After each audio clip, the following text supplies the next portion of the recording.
ملة أبيكم إبراهيم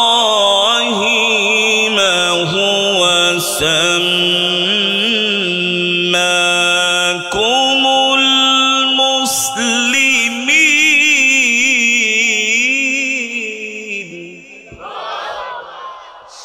ملة أبيكم إبراهيم هو سماكم المسلمين.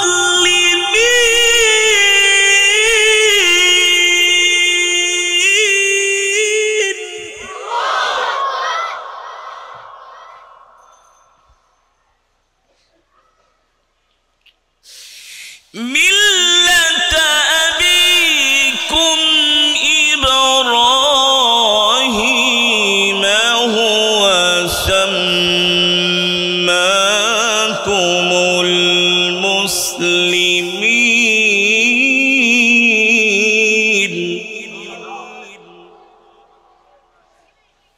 أعوذ بالله من الشيطان الرجيم.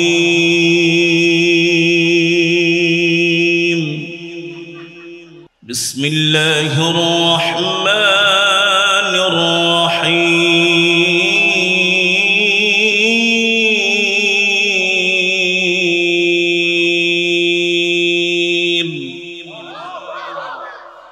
الله يصطفي من الملائكة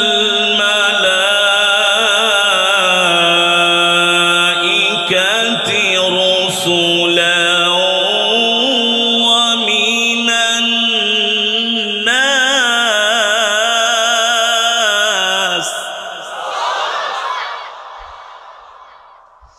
الله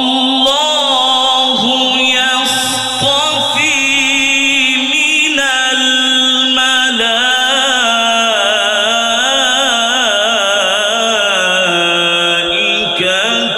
رسلا ومن الناس.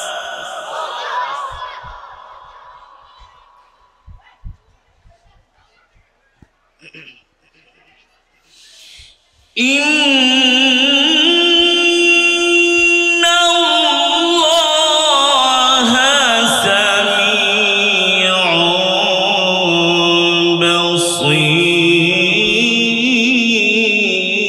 بصير.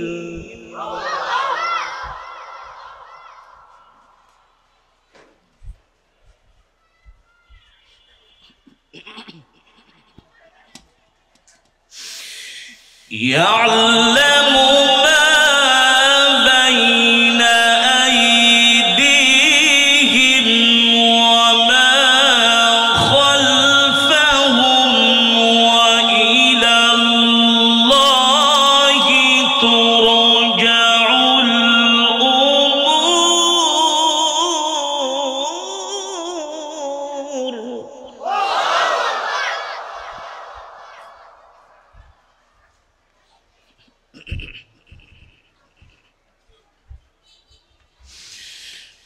يعلم ما بين أيديهم وما خلفهم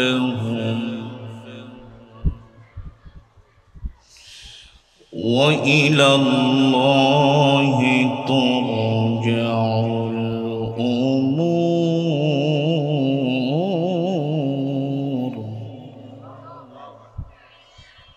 এই ডিল বোঝেন, ডিল তিনটা ডিল হবে মিয়া, কিচ্ছু তো পারেন না।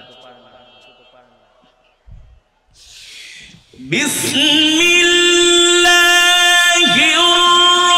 রাহমানির রাহিম।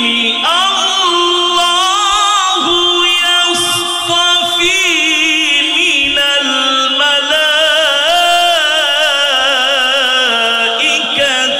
রুসুলা ওয়া মিনান নাস।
يعلم ما بين أيديهم وما خلفهم وإلى الله ترجع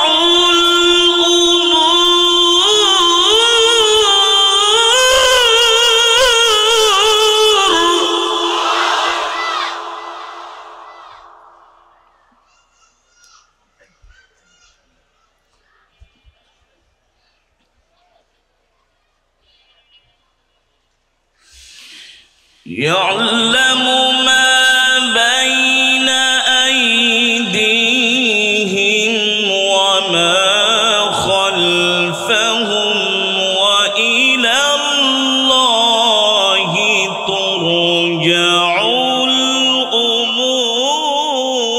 الأمور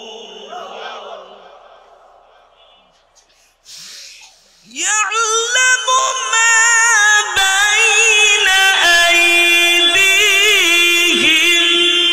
وما خلفهم وإلى الله ترجع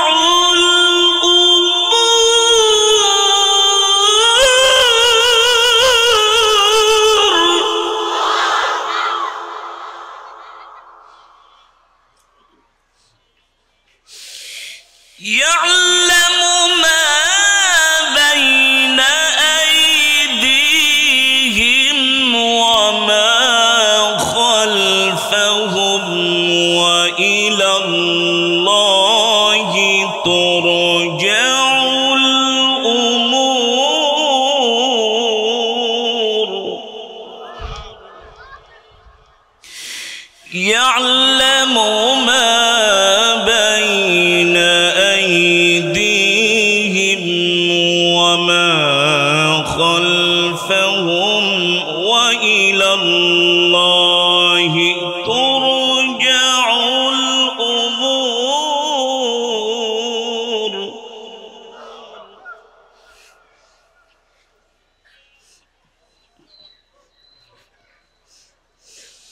يا أيها الذين آمنوا اركعوا واسجدوا واعبدوا ربكم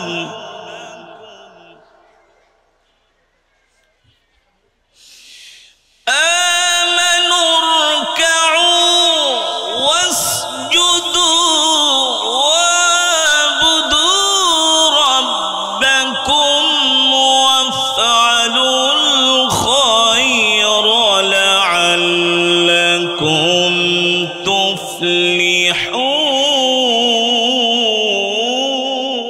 تفلحون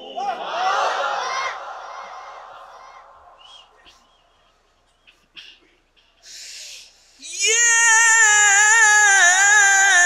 أيها الذين آمنوا اركعوا واسجدوا واعبدوا ربكم وافعلوا الخير لعلكم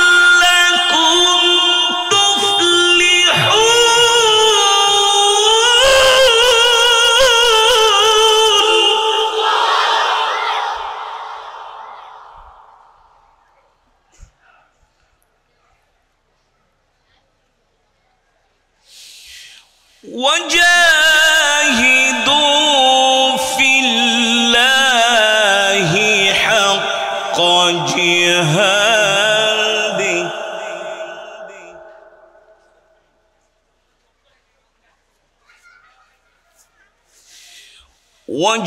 وجاهدوا في الله حق جهاده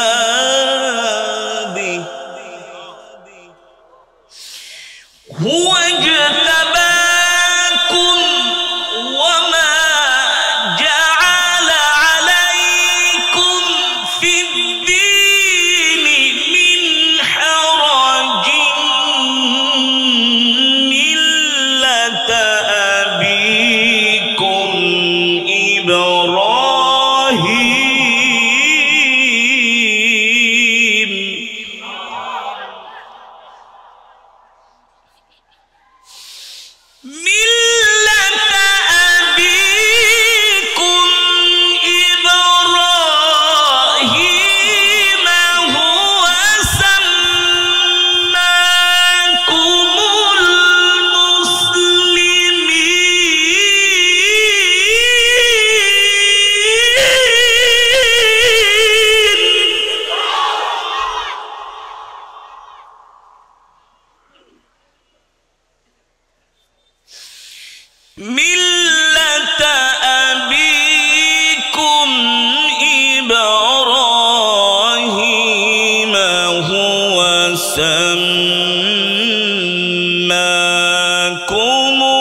ملة أبيكم إبراهيم هو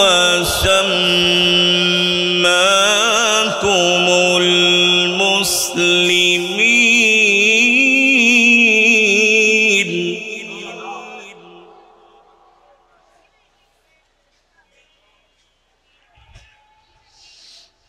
ملة أبيكم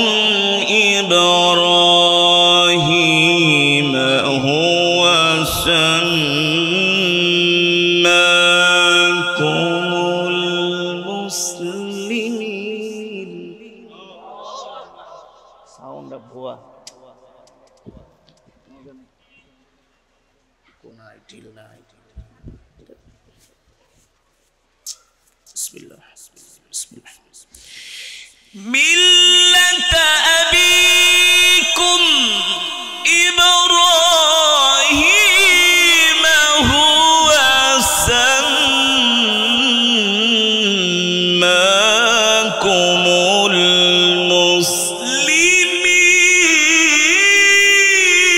المسلمين من قبل وفي هذا ليكون الرسول شهيدا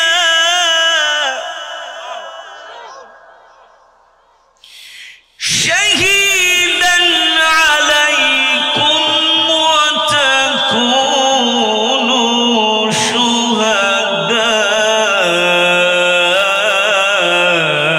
شهداء على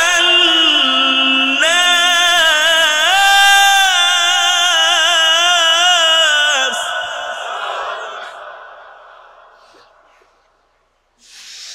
من قبل وفي هذا ليكون الرسول شهيدا عليكم وتكونوا شهداء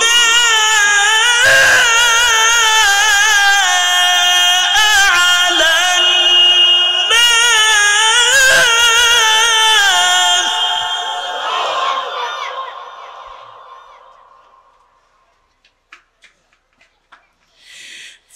فأقيموا الصلاة وآتوا الزكاة واعتصموا بالله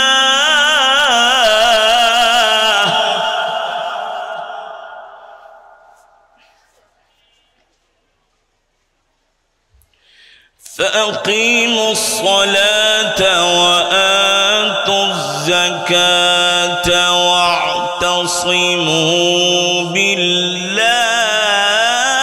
بالله فأقيموا الصلاة وآتوا الزكاة واعتصموا بالله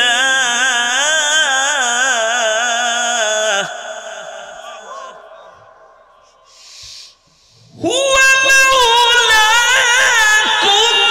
فنعم المولى ونعم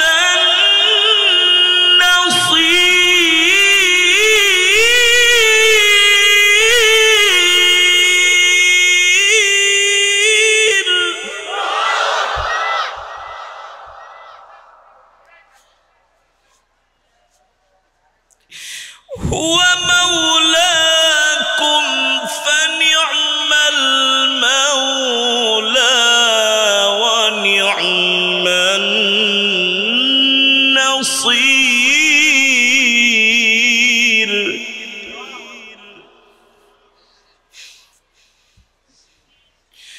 هو مولاكم فنعم المولى ونعم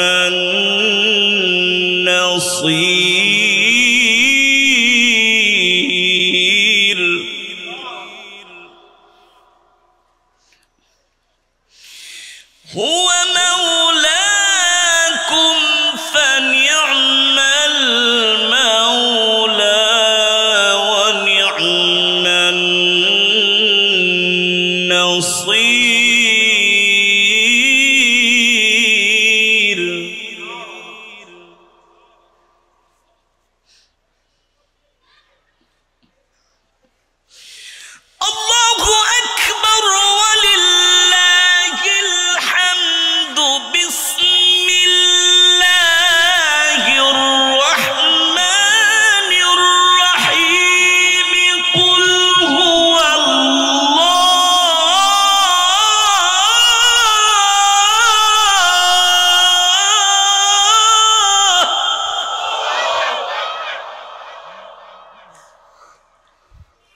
بسم الله الرحمن الرحيم قل هو الله أحد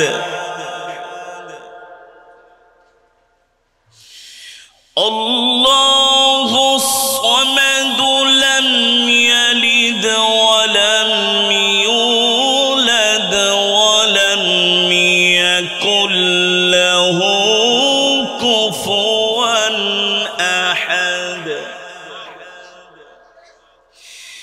بسم الله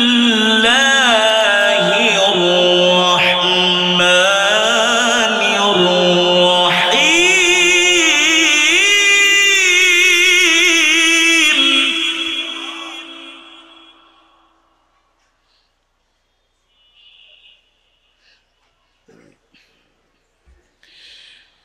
بسم الله الرحمن الرحيم قل هو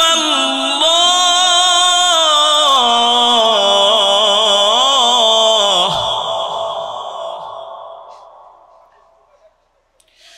قل هو الله أحد الله الصمد لم يلد ولم يولد الله الصمد لم يلد ولم يولد ولم يكن له كفوا أحد بسم الله الرحمن الرحيم قل هو الله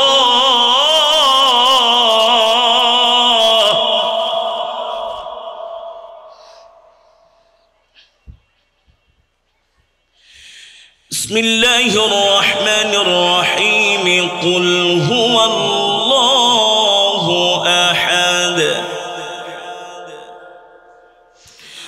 الله الصمد لم يلد ولم يولد ولم يكن له كفوا أحد لم يلد ولم يولد ولم يكن له كفوا أحد صدق الله العلي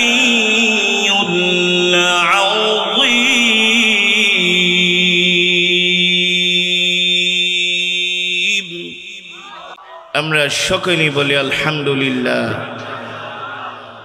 আর ঈমানি আওয়াজ দিয়ে বলি আলহামদুলিল্লাহ আল্লাহর বান্দারা সমস্ত প্রশংসা কার জন্য আরো জোরে বলুন কার জন্য একমাত্র মহান রব্বুল আলামিনের জন্য যিনি আমাদেরকে সৃষ্টি করেছেন ঠিক কিনা বলেন মুসলমান মুসলমান ঈমানি আওয়াজ দিয়ে বলতে হবে আমাদের হায়াতের মালিক কে আমাদের রিজিকের মালিক কে মুসলমান আমরা কার গোলাম আমরা এক আল্লাহর গোলাম ঠিক কিনা বলেন মুসলমান আল্লাহ ছাড়া কারো সামনে মাথা নত করে না মুমিন আল্লাহ ছাড়া কারো রক্তচক্ষুকে ভয় করে না ঠিক কিনা বলেন যে হক্কানি আলেম হক কথা বলতে যে কারো রক্তচক্ষুকে উপেক্ষা করে না ঠিক কিনা বলেন যারা হক্কানি আলেম তারা কখনো জেল জুলুমকে ভয় করে না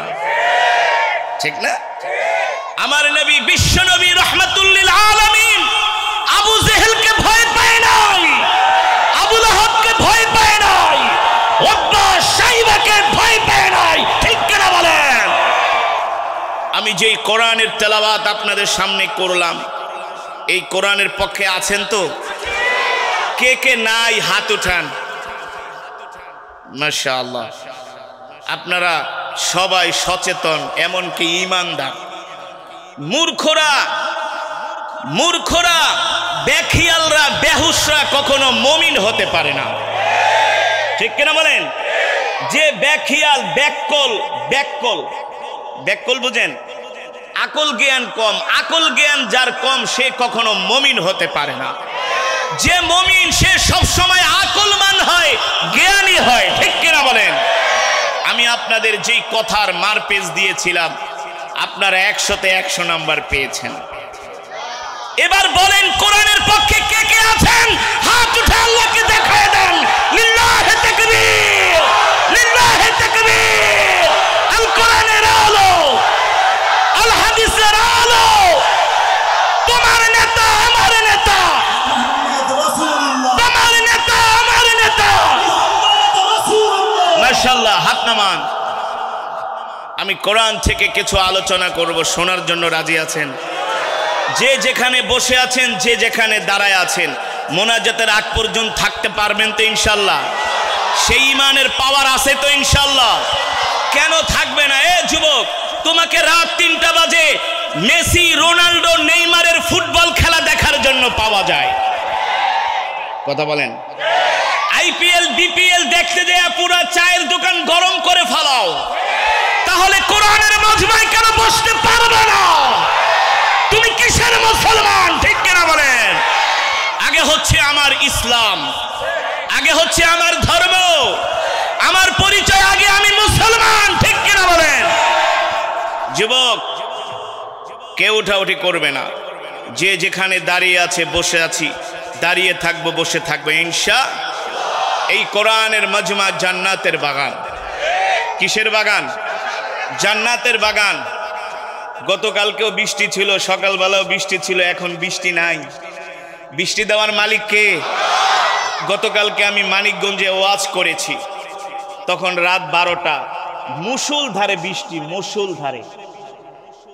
শতে শতে যুবক ছেলেরা বলি যাও গা বৃষ্টিতে বাসায়, হুজুর যাবো না, যতক্ষণ বয়ান করবেন ততক্ষণ বয়ান শুনবো। তাহলে মানিকগঞ্জের ছেলেদের চাইতে কি এই এলাকার যুবকদেরকে ইমান মজবুত নাকি দুর্বল? জোরে বলেন।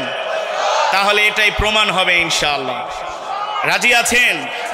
আরে যুবক, শুধু কোরআনের মাহফিলে আসলেই হবে না, প্রয়োজনে জিহাদের ময়দানেও যেতে হবে। এখন থেকে প্রস্তুতি নিতে হবে, ইমানকে মজবুত করতে হবে, ঠিক কিনা বলেন? বলতে পারেন হুজুর এত গরম গরম ওয়াজ করেন, কারণটা কি? ইসলামে নরমও আছে, গরমও আছে। তুমি তো ধর্ম ব্যবসায়ী, তুমি তো জানো না, মনে করো শুধু ইসলামে শুধু নরম নরম তেল মারুন না ওয়াজ। না না না, ইসলামে নরমও আছে। আল্লাহর নবী 13 বছর নরম ওয়াজ করছে। কত বছর? জোরে বলেন, কত বছর? দেখবেন কিছু মানুষ আমাদেরকে কয়, আরে হুজুররা এত গরম ওয়াজ কই পেয়েছে? ও গরম ওয়াজ শুনলে ভয় লাগে। ভয় তো লাগবেই, শয়তান তো ঢুকে গেছে তোমার মধ্যে, ঠিক কিনা বলেন? আরে তুমি গরম ওয়াজের জানো কি? তুমি গরম ওয়াজের জানো কি? রাসূলের হাদিস, আল্লাহর নবী যখন মসজিদে নববীর মেম্বারে বয়ান করতেন, যখন তিনি জিহাদের বয়ান করতেন, সাহাবীরা বলে আল্লাহর নবীর চেহারা মোবারক দেখে, তার বডি ল্যাঙ্গুয়েজ দেখে আমাদের কাছে মনে হতো, মনে হয় আল্লাহর নবী জিহাদের ময়দানে কমান্ডিং দিচ্ছেন, দিক নির্দেশনা দিচ্ছেন, ঠিক কিনা বলেন? আর কত নরম নরম ওয়াজ, আর কত? 50-60 বছর তো নরম নরম ওয়াজ করতে করতেই চলে গেল, ঠিক কিনা বলেন? এই নরম ওয়াজ করে তো 75 বছর ফিলিস্তিনিরা মার খেয়েছে। আর নরম ওয়াজ নয়, এখন মুসলমানদেরকে ঘুরে দাঁড়ানোর সময়। কাফের মুশরিক বেঈমান গুলো এক হয়ে গেছে, মুমিনদেরকেও এক কাতারে আসতে হবে, ঠিক কিনা বলেন?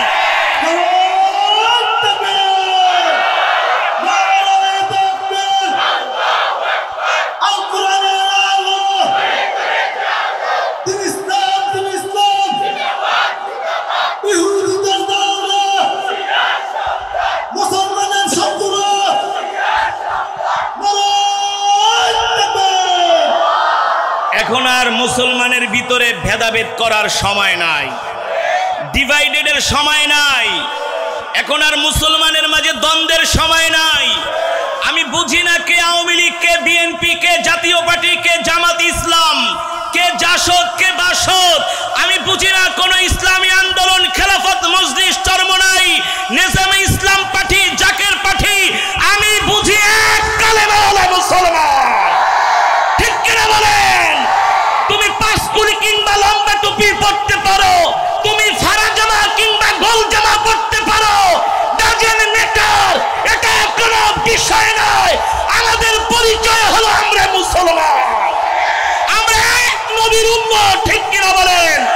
আমরা এক কাবার দিকে কিবলা করে নামাজ পড়ি। এখন আর তাকানোর সময় নাই কে কোন পীরের মুরিদ। এই তাকাইতে তাকাইতে মুসলমানের এই অবস্থা। এক এক দল, দলে দলে ভাগ, পতাকায় পতাকায় ভাগ, দস্তরখানে দস্তরখানে ভাগ। আর ভাগ হওয়ার সময় নাই। এখন 250 কোটি মুসলমানকে এক কাতারে এসে জিহাদের শপথ নিয়ে মুসলমানদেরকে ময়দানে নামতে হবে, নইলে মুসলমানের অস্তিত্ব থাকবে না, থাকবে না, থাকবে না। বলতে পারেন হুজুর আমরা তো বাংলাদেশে ভালো আছি, তোমাদের চাইতে ওই স্পেনের মুসলমানরা ভালো ছিল, তোমাদের চাইতে বোখারা সমখন্দের মুসলমানরা ভালো ছিল। ঠিক কিনা বলেন? তোমাদের চাইতে ইউরোপের মুসলমানরা ভালো ছিল, স্পেনের মুসলমানরা। আজকে সারা পৃথিবীতে এক এক করে মুসলমানের দেশগুলোকে ধ্বংস করা হয়েছে, মুসলমানদেরকে নির্যাতন নিপীড়ন করা হচ্ছে। ঠিক কিনা বলেন? এর থেকে বাঁচার উপায়, এর থেকে বাঁচার উপায় হলো আমাদের ঈমানকে মজবুত করতে হবে, ইসলামের উপরে অটল অবিচল থাকতে হবে। যেমন করে রাসূলের সাহাবীরা ইসলামের উপরে, দ্বীনের উপরে অটল ছিলেন, অবিচল ছিলেন। ইসলামের ক্ষেত্রে, দ্বীনের ক্ষেত্রে, ধর্মের ক্ষেত্রে, আল্লাহ আল্লাহ রাসূলকে ভালোবাসার ক্ষেত্রে তারা কারো সাথে কোনো কম্প্রোমাইজ করতে রাজি হয় নাই। ঠিক না? আজকে পৃথিবীতে 250 কোটি মুসলমান 70 লক্ষ ইহুদির সাথে পারে না। সৌদি আরব পৃথিবীর সবচেয়ে অস্ত্র আমদানিকারক দেশ, পৃথিবীর সবচেয়ে তেলের মালিক হলো সৌদি আরব। সেই সৌদি আরব আমেরিকা ইসরায়েলের ভয়ে কোনো কথা বলে না। কারণ কি? কারণ হলো 250 কোটি মুসলমান আছে, কিন্তু সেই খালিদ ইবনুল ওয়ালিদের মতো ঈমানওয়ালা মুসলমান নাই। 250 কোটি মুসলমান আছে, সেই খাত্তাবের ছেলে ওমরের মতো মুসলমান নাই। 250 কোটি মুসলমান আছে, সেই কারবালার প্রান্তরে রক্ত দেওয়ার ইমাম হুসাইনের মতো মুসলমান নাই, নাই, নাই। ঠিক কিনা বলেন? আমাদের সাহাবাওয়ালা ঈমান, আমাদের সাহাবাওয়ালা ঈমান প্রয়োজন। ঠিক কিনা বলেন? কেমন ছিলেন সাহাবায়ে কেরাম? কেমন ছিল তাদের ঈমান? দ্বীনের উপরে তারা কেমন অটল ছিলেন, অবিচল ছিলেন, মজবুত ছিলেন? যুবক, আমি তোমাদেরকে যদি প্রশ্ন করি, এলাকার একজন যুবককে, যুবক মনে করো ঢাকার শহরের সবচেয়ে সম্ভ্রান্ত পরিবারের একজন কন্যার সাথে তোমার বিবাহের কথাবার্তা একেবারে পাকা হয়ে গেছে, পাকা। বুঝতে পেরেছেন? ফর এক্সাম্পল, ওই কন্যা হলো সবচেয়ে সুন্দরী কন্যা, ঢাকার শহরের সবচেয়ে সম্ভ্রান্ত পরিবারের সবচেয়ে সুন্দরী, শিক্ষিত, তার বাবার ধন সম্পদ, তার বাবার বংশ মর্যাদা সবার উপরে এমন একটা কন্যার সাথে যদি তোমার বিবাহ হয়, কথাবার্তা পাক্কা হয়ে যায়, তাহলে তোমার আনন্দের কোনো শেষ থাকে না। ওই সময়ে যদি আমি আইসা তোমাদেরকে বলি, দোস্ত চলো, তোমার বিয়ে তো 2 দিন পরে, কিন্তু এখন তোমাকে যুদ্ধের ময়দানে যেতে হবে, কি উত্তর দিবে যুবক? কি উত্তর দিবে? বলবে হুজুর আপনার কি মাথা খারাপ? এতদিনের সাধনা স্বপ্ন একটা বিয়ে করুম, সুন্দরী মেয়ে। এই মিয়া বসো, ওটাউটি করে বসো। কি ব্যাপারটা? কি নাট ঢিলা হয়ে গেছে নাকি? হ্যাঁ, ওটাউটি করা যাবে না। রাজি আছেন? যদি বলি যুবক চলো যুদ্ধের ময়দানে, বলবে হুজুর আপনার কি মাথা খারাপ? কি বলেন না বলেন, জীবনের স্বপ্নটাই তো আপনি শেষ করে দিচ্ছেন। যাব বিয়ে করতে, আপনি কোন যুদ্ধের ময়দানে? যুদ্ধের ময়দানে তো দূরের কথা। কিছু কিছু মুসলমানকে যদি বলি ভাই চলেন 3 দিনের জন্য দাওয়াত ও তাবলিগে যাই, হুজুর আমার বউরে কে দেখবে? বলে কি বলে না? হুজুর আমার বউ রেখে দেখবো। আমি মালয়েশিয়াতে গেছি, এক লোকের ডাক দিছে, এদিকে আহেন। কয় বছর ধরে বিদেশ থাকেন? বেশি না, মাত্র 32 বছর। কয় বছর? 32 বছর। আর একটা জিজ্ঞাসা, এদিকে বাড়ি গিয়ে কয় নরসিংদী মাধব দিয়ে। আমি কয় বছর? বেশি না হুজুর, মাত্র 24 বছর। আমি কি চুল ঢুল তো সব পাকা গেল? হুজুর চুল না, সবই পেকে গেছে গা। বিদেশে থাকতে থাকতে সবই পেকে গেছে। তো তুমি যদি 3 দিনের জন্য দাওয়াত ও তাবলিগে যাইতে না চাও, তোমার বউরে কে দেখবো? তো 32 বছর ধরে কে দেখে? তোমার চাচতো ভাই না, খালাতো ভাই না, মামাতো ভাই? এই কথা বললে তো তুমি আমার উপর খেপা যাইবা। হুজুর কোন কি? 3 দিনের জন্য বের হইলে যদি তোমার রব তোমার স্ত্রীকে দেখে, 32 বছরের জন্য বের হইছো, সেই রবই তোমার স্ত্রীকে দেখা শুনে রাখতেছি। ঠিক কিনা বলেন? এই কথা বলার কারণ হলো, যুবক, আজকে তো আমরা নামে মুসলমান, আমাদের ঈমান নাই, ঈমানের পাওয়ার নাই। অথচ রাসূলের সাহাবীরা কেমন ছিলেন? আল্লাহ রাসূল বলেন, মিন আসহাবিকান নুজুম ইকতাদাইতুম ইহতাদাইতুম। ও আমার উম্মতরা, তোমরা আমার সাহাবীদেরকে অনুসরণ করবা, তোমরা আমার সাহাবীদেরকে অনুকরণ করবা। আমার প্রত্যেকটা সাহাবী তোমাদের জন্য এক একটা তারকার ন্যায়, এক একটা নক্ষত্র রাজির ন্যায়। অন্ধকার রাত্রিতে যেমন তারকার আলোতে, চন্দ্রের আলোতে পুরা জমিনটা ফর্সা হয়ে যায়, ঠিক কিনা বলেন? পথ চলতে কোনো কষ্ট হয় না। ঠিক আল্লাহর নবীর এক একজন সাহাবী আমাদের জন্য হলেন তারকার মতো পথ প্রদর্শক। আমরা যদি আল্লাহ রাসূলের সাহাবীদেরকে অনুসরণ করি, অনুকরণ করি, তাহলেও আমরা তাদের মতো ঈমানদার হতে পারব। আল্লাহ রাসূলের সাহাবীরা কেমন ছিলেন? দুনিয়ার চাইতে তাদের কাছে দ্বীনের দরদ বেশি ছিলেন। আজকে আমাদের মাঝে দুনিয়ার দরদ, দ্বীনের দরদ নাই, ঠিক কিনা বলেন? যদি দ্বীনের দরদ থাকতো, কোরআনের মহব্বত থাকতো, যেই কোরআনের তেলাওয়াত হয়েছে, আশেপাশের মুসলমানরা যদি কোরআনের আওয়াজ শুনে কোরআনের মজমায় আসতো, এমন 10টা ঈদগাহ জায়গা দেওয়া সম্ভব হতো না। কোরআনের তেলাওয়াত হচ্ছে, কোরআনের বয়ান হচ্ছে, এখনো অনেক যুবক যায় দেখেন তারা ব্যাডমিন্টন খেলতেছে, ক্যারাম বোর্ড খেলে। কি খেলে? বানায়া বলি না, দেখে আসছি ক্যারাম বোর্ড খেলতেছি। আমার বুঝে আসে না ওরা কি মুসলমান নাকি গরু খাওয়া মুসলমান। আর এই কোরআনের তেলাওয়াত শুইনা তো আবু লাহাব, আবু জেহেল, উতবা, সাইবারা, আবু সুফিয়ানরাও ঘরে থাকতে পারে নাই, ঠিক কিনা বলেন? আল্লাহর নবীর জবানে কোরআন শোনার জন্য আবু জাহাল রাত 2টা বাজে বের হয়ে গেছে। শীতের দিন, ঠান্ডার দিন, প্রচন্ড ঠান্ডা। আবু জেহেল ঘড়ির দিকে তাকাচ্ছে, কয়টা বাজে? দেখে রাত 2:30 বাজে। 2:30 বাজে আল্লাহর নবী বাইতুল্লাহে তাহাজ্জুদের মধ্যে কোরআনের তেলাওয়াত করে। সেই কোরআনের তেলাওয়াত শোনার জন্য আবু জেহেল রাত্রবেলা ঘর থেকে বের হবে। যখন ঘরের দরজা খুলতে যায়, হঠাৎ করে আবু জেহেলের স্ত্রী জেগে যায়। আবু জেহেলের স্ত্রীর নাম হলো হিন্দা। নাম কি? আরেকটা নাম আছে উম্মে জামিল। আবু জেহেলের স্ত্রী হিন্দা হলো একটু মহিলা নেত্রী টাইপের মানুষ। আমাদের দেশে কিছু মহিলা নেত্রী আছে না? কি বলবো, পুরুষের সামনে তারা অগ্রভাগে থাইকা মিছিলের নেতৃত্ব দেয়। আবু জেহেলের স্ত্রী হিন্দা ছিলেন এই স্বভাবের মানুষ।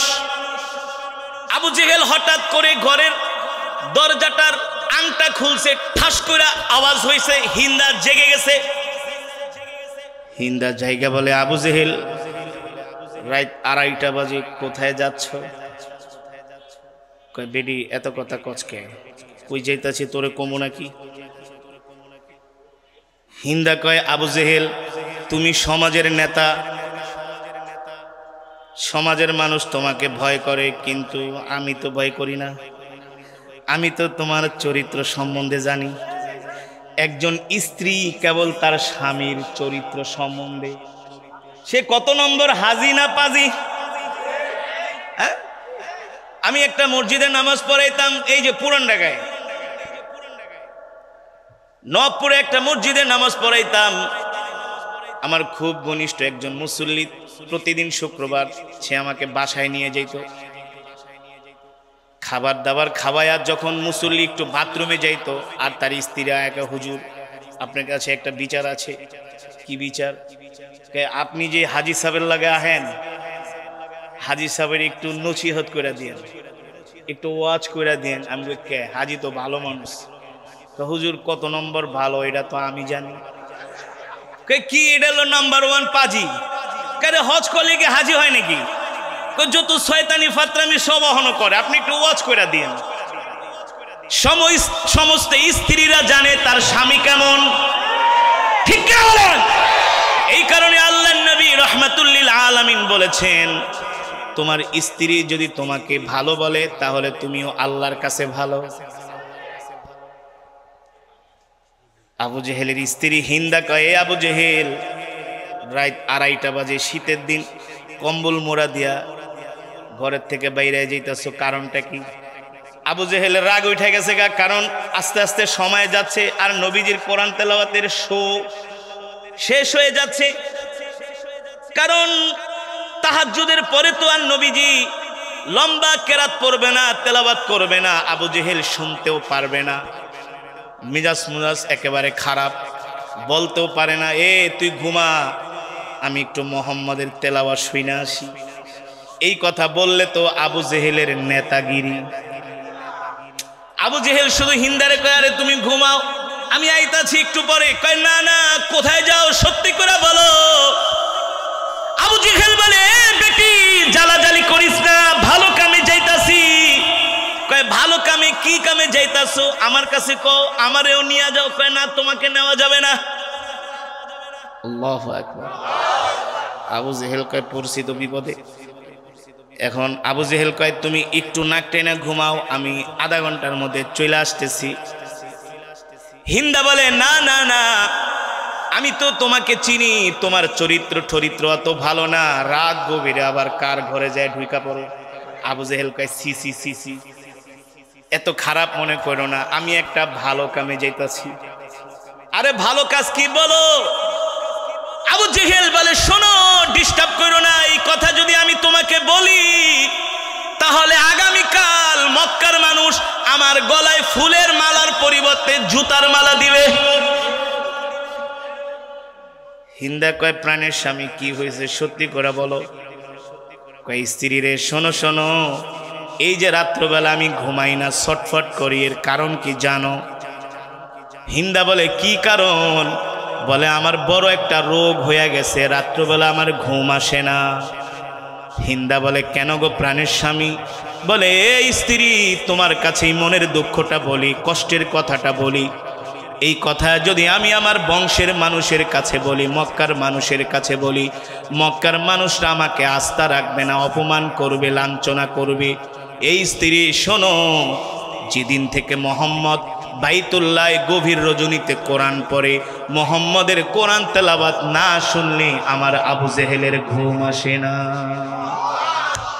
আরে আসবে কিভাবে? আল্লাহ তাআলা কোরআনুল কারীমের মধ্যে বলছেন, ওয়ানুনাজ্জিলু মিনাল কুরআনি মা হুয়া শিফাউ ওয়া রাহমাতুল লিল মুমিনিন। আল্লাহু আকবার। ওয়ালা ইয়াজিদুয যালিমিনা ইল্লা খাসারা।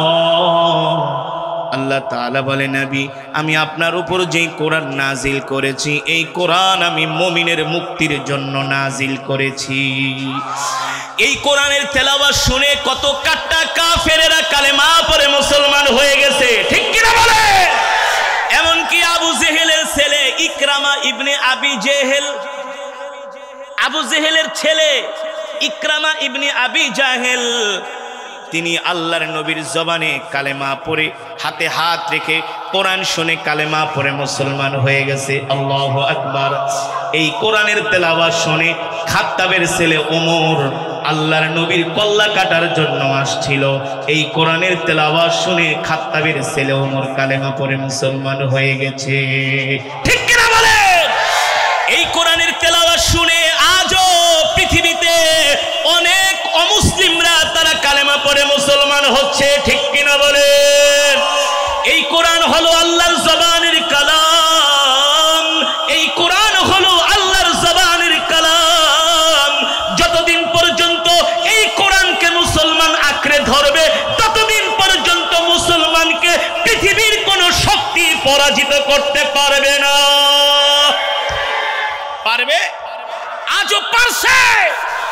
আমেরিকা, ইসরায়েল আজও পর্যন্ত হামাস মুজাহিদদেরকে পরাজিত করতে পারে নাই, একমাত্র কোরআন। এই কোরআনের কারণে ওই দিন দেখলাম একজন হামাস মুজাহিদ এক হাতে অস্ত্র নিয়ে আরেক হাতে কোরআন নিয়ে গাজার একটা ভাঙ্গা ঘরের ভিতরে বসে বসে কোরআন পড়তেছে। কোরআন কোরআন। আজকে দুঃখ করে বলতে হয়, সেই কোরআনের তেলাওয়াত মুসলমানের সন্তানরা করতে পারে না। বাংলাদেশের 95% মুসলমান কোরআন পড়তে জানে না। কোরআন তো পড়েই না, কোরআনের মজমায়ও আসে না, আবার কোরআনের মজমার বিরোধিতা করে। কোরআনের মাহফিল হইলে কয় আমার বাড়ির ছাদে মাইক দিতে পারবি না। আছে কি আছে না? বলে ওয়াজ মাহফিলের মাইক আমার বাড়ির ছাদে দেওয়া যাবে না। কেন? কয় আমার হার্টে ডিস্টার্ব। আরে কোরআনের তেলাওয়াত হলে, কোরআনের তেলাওয়াত শুনলে হার্টে ডিস্টার্ব হয় না, হার্টের রোগ ভালো হয়ে যায়, ভালো হয়ে যায়, ঠিক কিনা বলেন?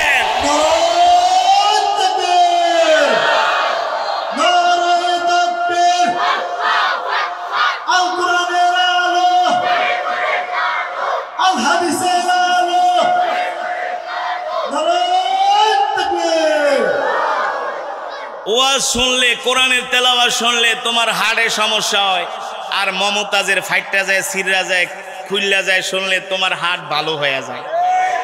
আছে কি আছে না? আজকে অর্থের গরমে, ক্ষমতার দ্বন্দ্বে চোখে সরষার ফুল দেখো, চোখে সরষার ফুল দেখো। তোমার চাইতে আরো বেশি ক্ষমতাবান ছিল ফেরাউন, নমরুদ, হামান, কারুন, সাদ্দাত। কেউ টিকে নাই, অস্তিত্ব বিলীন হয়ে গেছে, ঠিক কিনা বলেন? আকল মান जो ইশারা কাফি হে। যারা বুদ্ধিমান তারা ইশারাই বোঝে, ঠিক কিনা বলেন? আর কত যে আবু জেহেল তোমার চেয়ে কি জ্ঞানী কম ছিল? নামই তো আবুল হেকাম। নাম কি? আবুল হাকাম। জ্ঞানের বাপ, হেকমতের বাপ, জ্ঞানের অধিকারী, হেকমতের অধিকারী, ঠিক কিনা বলেন? সেই আবু জেহেল বলে, হিন্দা, মুহাম্মাদের তেলাওয়াত না শুনলে আমি ঘুমাইতে পারি না। তুমি আমাকে ডিস্টার্ব করো না, আমাকে একটু মুহাম্মাদের তেলাওয়াত শুনতে যেতে দাও, আমি অল্প সময়ের মধ্যে চলে আসব। হিন্দা আবু জেহেলের হাত ধরে বলে, ও স্বামী, তুমি যে রোগে রোগাক্রান্ত, আমারও তো একই রোগ। তুমি হইলাম মক্কার বড় পুরুষ নেতা, আর আমি হইলাম মহিলা নেত্রী। তোমারও যেই রোগ আমারও সেই রোগ। আমিও তো মুহাম্মাদের তেলাওয়াত না শুনলে রাত্রে ঘুমাইতে পারি না। আল্লাহু আকবার। তোমার কাছে আমি বলি না যদি আবার কিল গুতা দাও, এই ডরে বলি না। এখন স্বামী গো, তুমিও যেহেতু মুহাম্মাদের তেলাওয়াত শুনতে যাচ্ছ, সাথে করে আমাকে একটু নিয়ে যাও। আবু জেহেল কয়, দরকার নাই, তুমি মহিলা মানুষ নিয়ে বাইরে গেলে একটা ভেজাল করে। হিন্দাকে না না না, তুমি আমাকে নিয়ে যাও। বলে না, তোমার দেখলে তো মক্কার মানুষগুলো চিনি ফেলবে, যদি কারো চোখে পড়ে যাও তাহলে কিন্তু মায়ের একটাও মাটিতে পড়বে না। মক্কার জনগণ বলবে, আবু জেহেল তুমি তো যাও, সাথে তোমার স্ত্রী হিন্দারেও নিয়ে যাও, ব্যাপারটা কি? তাইলে আমরা কি দোষ করছি?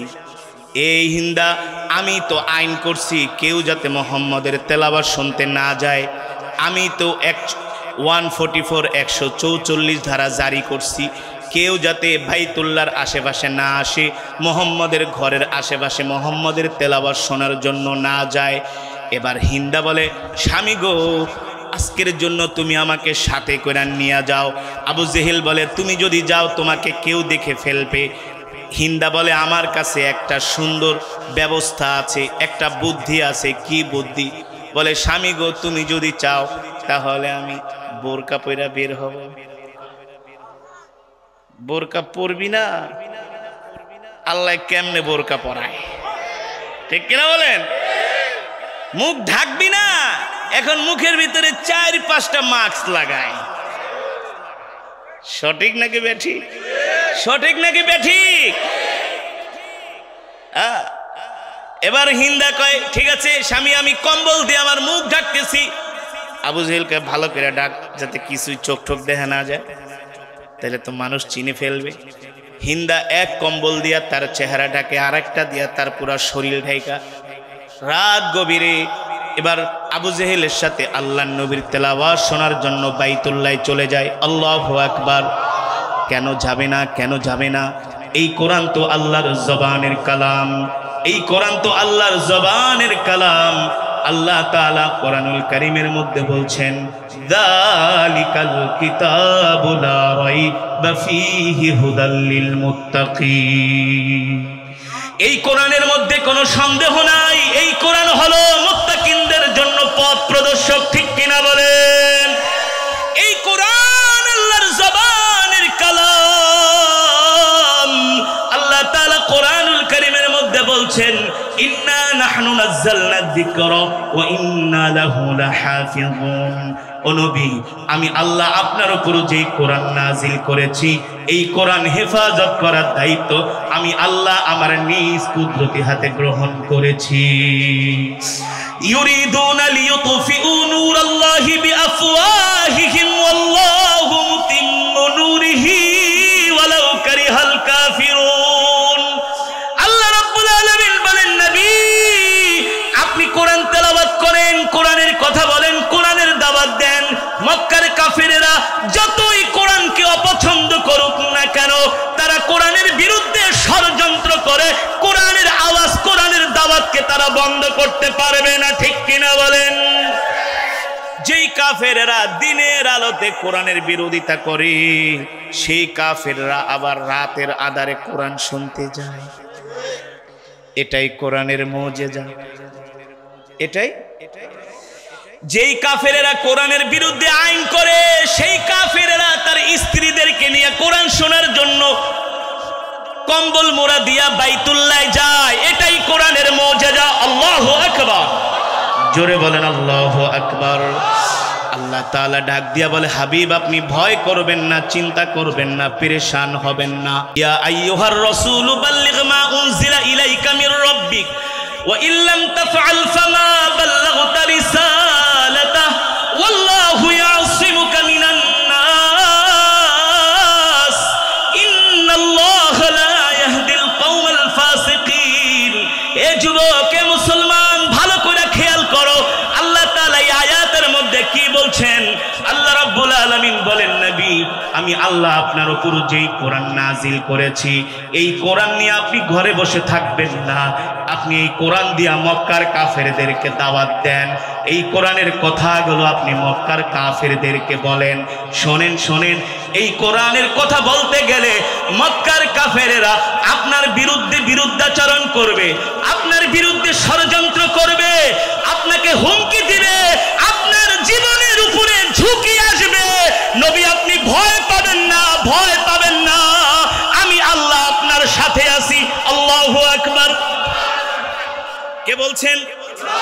কোরআনের কথা বললে নিজের জীবনের উপরে ঝুঁকি আসে, ঠিক কিনা বলেন?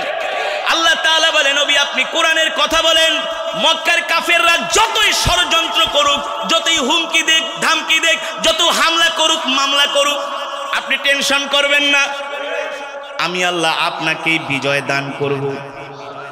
এই কথা শুধু 1450 বছর আগে আল্লাহর নবী শুধু আল্লাহ তাআলা শুধু তার হাবিবকে বলেন নাই, এই কথা আল্লাহ তাআলা তার বান্দাদেরকেও বলতেছেন।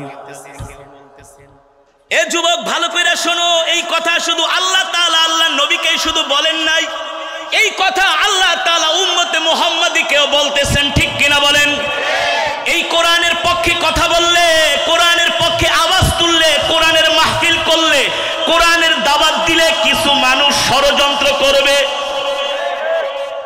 কথা কোন করে না? ওয়াজ মাহফিলের আয়োজন করবেন, থানায় গেলে ওসি বলে এক কথা, এসপি বলে আর এক কথা, নেতায় বলে আর এক কথা। আবার কিছু কিছু লোক কয় এই ওয়াজ মাহফিল করে ব্যবসার লেগা, কয় না?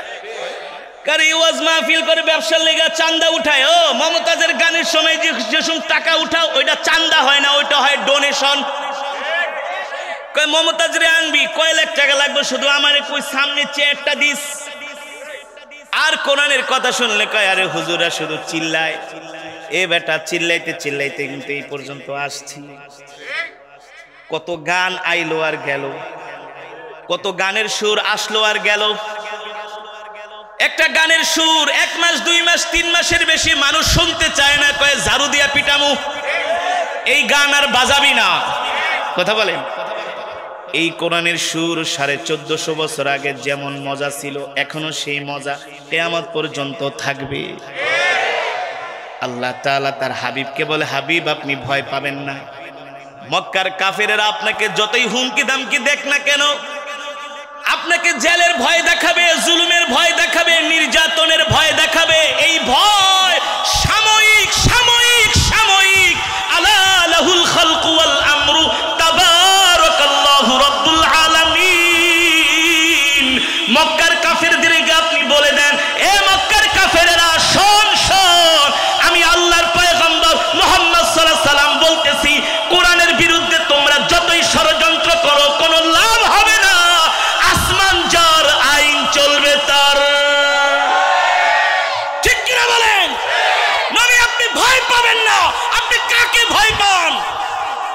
আল্লাহ তাআলা উলামায়ে কেরামদেরকে ডাক দিয়া বলে, এ আমার কোরআনের হামেল বান্দারা, এই কোরআনের ধারক বাহক বান্দারা, তোমরা কাউকে ভয় পাবে না। আমেরিকাকে ভয় পাবে না, ইসরায়েলকে ভয় পাবে না, ভারতকে ভয় পাবে না, পৃথিবীর কোন নেতা নেত্রীকে ভয় পাবে না। একমাত্র ভয় পাবে আল্লাহ রাব্বুল আলামিনকে, যিনি তামাম পৃথিবী সৃষ্টি করেছেন। সৃষ্টি করেছেন কে? আমাদের রিজিকের মালিক কে? আমরা বিশ্বাস করি যতদিন রব আমাদের হায়াত দিয়েছেন ততদিন আমরা এই পৃথিবীতে বেঁচে থাকব। যতটুকুন রিজিক দিয়া রব আমাদেরকে দুনিয়াতে পাঠিয়েছেন, ততটুকুন রিজিক না খাওয়ার আগে রব আমাদের মৃত্যু দিবে। এটাই হলো ঈমান। এটাই হলো কি? ঈমান। আজকে কিছু যুবক মুসলমান হীনমন্যতায় ভোগে। কয় কোরআনের কথা বললে, দ্বীনের উপরে চললে, ইসলামের উপরে চললে জেল, জুলুম, হামলা মামলা, কত হুমকি ধামকি। আরে এগুলো তো হলো বেঈমানদের কারণ, এগুলো তো বেঈমানরা ভয় পায়। এইসব কারণে মুসলমান ইমানদার কখনো আল্লাহর দ্বীন থেকে এক চুল পরিমাণ দূরে সরে যায় না। মুসলমান এবার দেখো আল্লাহ তাআলার কেমন কারিশমা। যেই আবু জেহেল কোরআনের বিরুদ্ধে ষড়যন্ত্র করে, ওই আবু জেহেলকে আল্লাহ কানে ধইরা কোরআন শোনানোর জন্য নিয়ে আসে। ক্ষমতা কার? পারে কি? কত কঠোর কঠোর কাট্টা কাট্টা ইসলামের বিরুদ্ধচারণকারীরা কালেমা পড়ে মুসলমান হয়ে গেছে, হয় নাই? কিন্তু আবু জেহেলের কপালে তো হেদায়েত নাই, এই কারণে মুসলমান হইতে পারে নাই। খাত্তাবের ছেলে ওমরের কপালে হেদায়েত ছিল, কালেমা পড়ে মুসলমান হয়ে গেছে। আল্লাহু আকবার। এবার আবু জেহেল তার স্ত্রী হিন্দাকে বলে, ভালো করে চোখ ঠোক বাঁধো, চেহারা বাঁধো, কেউ যাতে তোমাকে দেখতে না পারে, তোমার হাতের আঙ্গুল পায়ের আঙ্গুলও যাতে কেউ না দেখে। কয় স্বামী চিন্তা করবেন না, ভালো করে পর্দা করছি। তাহলে চলো। গভীর রজনীতে প্রচন্ড শীতের মধ্যে আবু জেহেল তার স্ত্রী হিন্দা দুইজনে মিলে বাইতুল্লাহর দেয়ালের পাশে কান লাগিয়ে রহমাতুল্লিল আলামিনের শ্রুতি মধুর কণ্ঠে কোরআনের তেলাওয়াত শুনতেছেন। আল্লাহু আকবার। আল্লাহ তাআলা দেখেন আবু জেহেলকে কিভাবে লজ্জিত করে, অপমানিত করে। যারা কোরআনের বিরুদ্ধে, দ্বীনের বিরুদ্ধে ষড়যন্ত্র করে, যারা কোরআনের বিরুদ্ধে কথা বলে, আলেমদের বিরুদ্ধে কথা বলে, আল্লাহ দুনিয়াতেই তাদেরকে লাঞ্ছিত করে। আপনি ভালো করে খেয়াল করে দেখেন, আজ পর্যন্ত যতগুলো নেতা ইসলামের বিরুদ্ধে আলেমদের বিরুদ্ধে কথা বলছে সবগুলাকেই আল্লাহ লাঞ্ছিত করেছে কোনো না কোনো ভাবে, ঠিক কিনা বলেন? আর যারা কোরআনের বিরুদ্ধে আলেমদের বিরুদ্ধে দ্বীনের বিরুদ্ধে কথা বলে না, মানুষ তাদেরকে সম্মান করে, শ্রদ্ধা করে, ভালোবাসে, তাদের প্রতি একটা সম্মান আসে, আলাদা সম্মান আসে কি আসে না? আবু জেহেল কোরআনের বিরুদ্ধে বিরুদ্ধাচরণ করেছে, দেখেন এবার আল্লাহ তাআলা তাকে কিভাবে অপমান করে। এখান থেকে যারা ইসলামের বিরুদ্ধে বিরুদ্ধাচরণ করে, কোরআনের বিরুদ্ধে দ্বীনের বিরুদ্ধে আলেমদের বিরুদ্ধে যারা ষড়যন্ত্র করে, তাদের শিক্ষা নেওয়া এখান থেকেই তাদের প্রয়োজন, যদি তারা জ্ঞানী হয়। আবু জেহেল তার স্ত্রী হিন্দাকে নিয়ে আল্লাহর নবীর সুললিত কণ্ঠে কোরআনের তেলাওয়াত শুনতে শুনতে আবু জেহেলের চোখের মধ্যে ঘুম চলে আসছে। আবু জেহেল আর তার স্ত্রী দুইজনের চোখে একটু তন্দ্রা চলে আসছে, তন্দ্রা। দুইজনে কাবার দেয়ালের পাশে একটু টেক লাগাইছে, হঠাৎ করে চোখে ঘুম আইসা পড়ছে। ঘুম আসার পরে আর খবর নাই, সূর্য উঠে গেছে। এখন আবু জেহেল ঘুমের থেকে উঠা স্ত্রীকে ধাক্কা মেরে কইছিলাম না তোরে নিয়ে আমো না, পেশটা লাগাইছিস, কি হইছে? এই যে দেখ সূর্য উঠে গেছে। এখন তো দেখলে মানুষ চিনা ফেলাইব, কি করা যায়? কি করা যায়? আবু জেহেলকে তাড়াতাড়ি রাস্তা দিয়ে দৌড় মার, তুমি আগে আগে যাও, আমি পিছনে পিছনে আসি। দুইজনে এবার বাড়ির দিকে দৌড় শুরু করছি। চোরে কিন্তু চুরি করলে একটা প্রমাণ রাইখায় যায়। হিন্দা আসার সময় কম্বল নিয়ে আসছিল দুইটা, ভুলে একটা ফালায় চলে গেছে। দৌড় মারছে বাড়ির দিকে। হঠাৎ করে উতবা দেখে আবু জেহেল আর তার স্ত্রী হিন্দা দুইজনে দৌড়া দৌড়া বাড়িতে যাইতেছে। উতবা ছিল চালাক মানুষ, মহিলার সাথে আর কথা বলে নাই। কয় বড় নেতারে ধরি। আবু জেহেলরে ডাক দিয়া কয়, ও নেতাজি, এত সাত সকালবেলা কই থেকে আসলেন? ব্যাপারটা যা, ডিস্টার্ব করিস না। কোত্থেকে আসছেন বলেন? কয় সময় নাই, পরে কথা বলবো। পিছন থেকে উতবা ডাক দিয়া কয়, আবু জেহেল কই গেছেন না গেছেন আমি কিন্তু ভালো করেই জানি। ভালো করে কিভাবে জানোস? সারা রাত কোন জায়গায় ছিলেন? কোন জায়গায় ছিলাম মানি? আপনিও যেই জায়গায় ছিলেন আমিও আপনার পাশাপাশি ছিলাম, আমিও আপনার পাশাপাশি ছিলাম। আবু জেহেল জ্ঞানী মানুষ, বুঝতে পারছে, বলে ওর সাথে এখন কথা বললে আরো মানুষজন, বুঝেন নাই, ইজ্জতওয়ালা মানুষ, কয় এখন ওর সাথে কথা কইয়া ছোট মানুষ, মান সম্মান নষ্ট করার দরকার নেই, আগে বাড়িতে যাই, যা হওয়ার পরে হবে।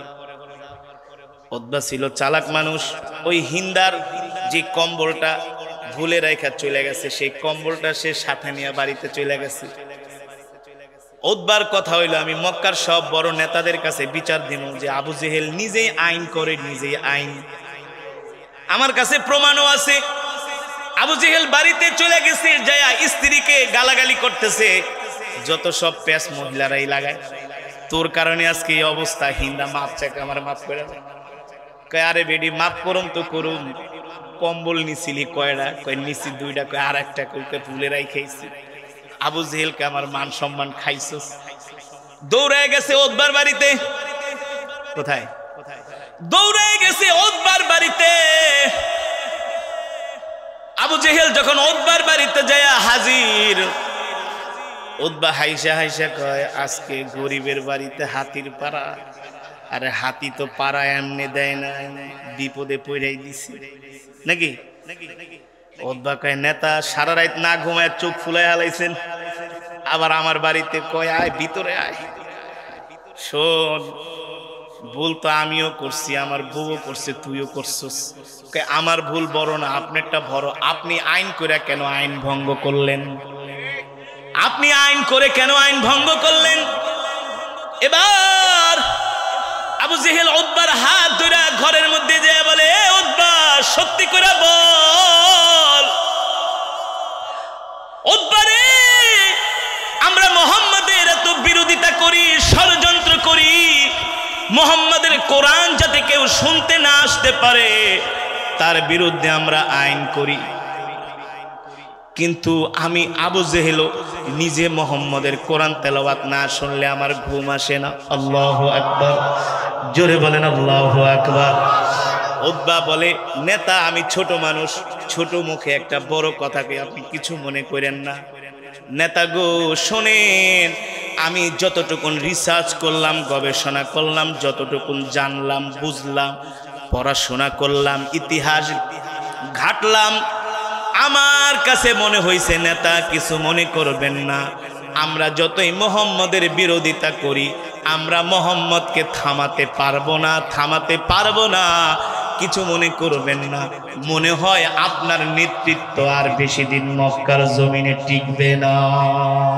আল্লাহু আকবার, যারা বলেন আল্লাহু আকবার। আবু জেহেল বলে, উতবা আমিও জানি কেমন দেখতেছি, আর কত মোহাম্মদের উপরে অন্যায় করব, অত্যাচার করব, অবিচার করব, জুলুম করব, মোহাম্মদের বিরুদ্ধে মিথ্যা প্রোপাগান্ডা ছড়াবো। এই উতবা, আমাদের বাবাও ছিল কবি, দাদাও ছিল কবি, আমরা মোহাম্মদের কোরআন তেলাওয়াতকে কবিতা বইলা চালায় দেই। আল্লাহি রব্বিল কাবা, এখানে তো তুমি আর আমি ছাড়া কেউ নাই। ওই রবের কাবার কসম খায়া বলি, মোহাম্মদ যে কোরআন পড়ে এটা কোনো কবিতা না, কবিতা না, এটা হলো আল্লাহর জবানের কালাম। যারা বলেন আল্লাহু আকবার, এটা হলো আল্লাহর জবানের কালাম। উতবা বলে, আবু জেহেল এখনো সময় আছে, চলেন মোহাম্মদের হাতে হাত রেখে কালেমা পড়ে মুসলমান হয়ে যায়। আবু জেহেল গায়ে, আরে বেটা এটা কোনো কথা গো, শেষ পর্যন্ত লইরা যাবো, শেষ পর্যন্ত আরে মোহাম্মদের কাছে কি আত্মসমর্পণ করবো নাকি? উতবা বলে, শোনেন আবু জেহেল, এটা আমার কথা না, আমি ইহুদিদের বড় আলেম, তাওরাতের হাফেজ, জায়েদের কাছেও শুনেছি তাওরাতের মধ্যে আসছে মোহাম্মদ আল্লাহর নবী, তার উপরে কোরআন নাজিল হয়েছে, আমরা তার বিরুদ্ধে যতই ষড়যন্ত্র চক্রান্ত করি না কেন আমরা মোহাম্মদকে থামাতে পারবো না, মোহাম্মদকে থামানো সম্ভব না। আমরা যতই মোহাম্মদের বিরুদ্ধে শত্রুতামি করি ততই মক্কার যুবকেরা মোহাম্মদের হাতে হাত রেখে কালেমা পড়ে মুসলমান হয়ে যাচ্ছে। আল্লাহু আকবার। যুবক, বর্তমান পৃথিবীতে আজ একই অবস্থা চলতেছে, সারা পৃথিবীর কাফের মুশরিক বেঈমান গুলো মুসলমানদের বিরুদ্ধে এক হয়ে গেছে, ঠিক কিনা বলেন? আমেরিকার মতো পরাশক্তি, ইসরায়েলের মতো পরাশক্তি, পৃথিবীর একটা ক্ষুদ্র দল হামাসদের সাথে 2 মাস হয়ে গেছে যুদ্ধ করে, এখনো আমেরিকা ইসরায়েল কোনো কুল কিনারা পায় না। আমেরিকার নিউ ইয়র্ক টাইমস, ইসরায়েলের হারেস পত্রিকা লিখেছে, সাংবাদিকরা, যে কোথায় গেল ইসরায়েলের সেই গর্ব, আমেরিকার সেই অহংকার, হুঙ্কার। মনে হচ্ছে হামাসের চোরাবালিতে ইসরায়েল আমেরিকা আটকিয়ে যাচ্ছে। ইসলামের বিরুদ্ধে ষড়যন্ত্র নতুন নয়। আল্লাহ তাআলা যাদের কাছে আল্লাহর কোরআন থাকবে, আল্লাহ রাসূলের প্রতি ভালোবাসা থাকবে, অটল অবিচল ঈমান বিশ্বাস থাকবে, আল্লাহ তাআলা পৃথিবীর জমিনে তাদেরকে বিজয় দান করবে, বিজয় দান করবে, ঠিক কিনা বলেন?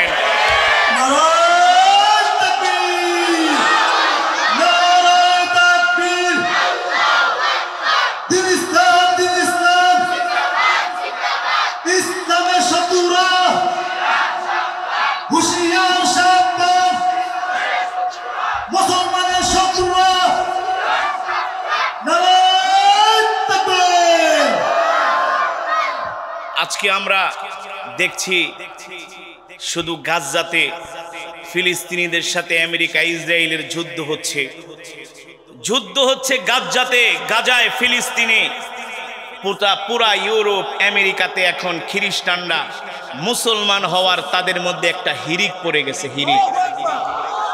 হিরিক পড়ে গেছে। গত 2 দিন আগে আমেরিকা থেকে আমার একজন ভক্ত ফোন করছে, বলে হুজুর, আমেরিকার অনেক খ্রিস্টানরা মুসলমানদের, গাজার মুসলমানদের এই ধৈর্য দেখে, যে 2 মাস যুদ্ধ হচ্ছে, এত বম্পিং, এত গুলি বর্ষণ, এত বোমা হামলা, এত অত্যাচার, এত জুলুমের পরেও মুসলমানরা এখনো ধৈর্য হারা। এই দৃশ্য দেখে অনেক খ্রিস্টানরা তারা কালেমা পড়ে মুসলমান হয়ে যাচ্ছে। কোরআনুল কারীমের কপি কেনার জন্য হিড়িক পড়ে গেছে, কোরআনুল কারীমের কোরআন তারা রিচার্জ করছে। আসলে মুসলমানরা কি, ওরা তো এই জুলুম, এই নির্যাতন 2 দিনও সহ্য করতে পারে না। সেখানে আজকে মুসলমানরা 2 মাসের উপরে তারা এখনো লড়াই চালিয়ে যাচ্ছে, এখনো তারা ধৈর্য ধরছে। আরে এই কষ্ট তো আমার নবী 1 বছর 2 বছর নয়, মক্কার জমিনে 13টা বছর এই কষ্ট সহ্য করেছেন।